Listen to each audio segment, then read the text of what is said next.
नमस्कार। आप देख रहे हैं मेरा YouTube चैनल धर्म संकट और मैं हूं आपका होस्ट राजेश खरे, एयरमैन। आज हम अखाड़ा संस्कृति पर अपनी विशेष श्रृंखला के चौथे एपिसोड में आपको लेकर चलेंगे आधुनिक भारत में अखाड़ों के स्वरूप और उनके बदलते योगदान की ओर।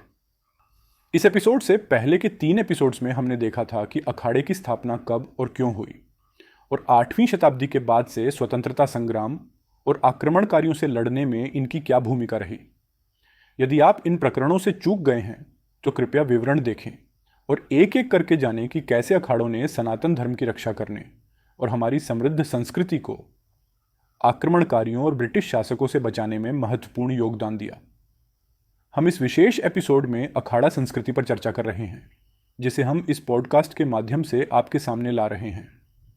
यदि आपने अब तक हमारे चैनल को सब्सक्राइब नहीं किया है तो कृपया अब भी कर लें और हमारे वीडियो को ज़्यादा से ज़्यादा लोगों तक पहुंचाने के लिए इसे शेयर करें।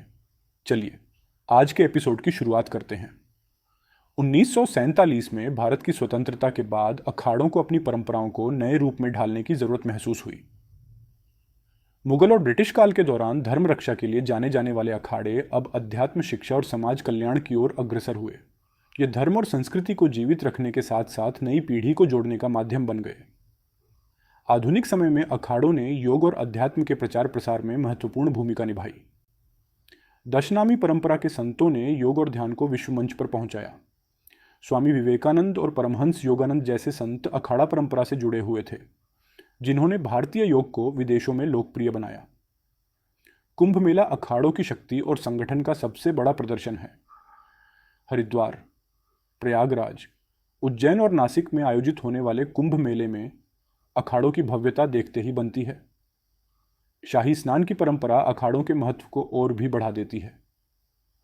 आज के समय में अखाड़े केवल धर्म प्रचार तक सीमित नहीं हैं, उन्होंने समाज सेवा और शिक्षा के क्षेत्र में भी बड़ा योगदान दिया है। कई अखाड़ों ने स्कूल, हॉस्पिटल और धर्मशालाएं खोली हैं, जहां जरूरतमंदों को मुफ्त या न्यूनतम शुल्क पर सेवाएं दी जाती हैं। लेकिन आधुनिक समय में अखाड़ों के सामने कई चुनौतियां भी हैं। शहरीकरण, धर्मांतरण और बदलती जीवन शैली ने अखाड़ों के अस्तित्व पर सवाल खड़े कर दिए हैं। फिर भी अखाड़े अपनी परंपराओं को बचाने और युवाओं को आकर्षित करने के लिए प्रयासरत हैं।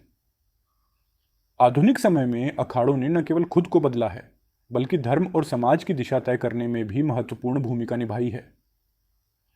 आधुनिक अखाड़े एक बार फिर से धर्म और संस्कृति की रक्षा के लिए तैयार हो रहे हैं। तो ये था हमारा आज का एपिसोड, आधुनिक भारत में अखाड़ों का स्वरूप। अगर आपको यह वीडियो पसंद आया हो तो लाइक ज़रूर करें और अपने दोस्तों और परिवार के साथ इसे शेयर करें। अगर आपने अभी तक हमारे चैनल धर्म संकट को सब्सक्राइब नहीं किया है तो सब्सक्राइब का बटन दबाएं और बेल आइकन को भी क्लिक करें, ताकि हमारे अगले एपिसोड की जानकारी आपको सबसे पहले मिले। अगले एपिसोड में हम बात करेंगे नागा साधुओं के जीवन और उनकी साधना की। तब तक के लिए जय श्री राम।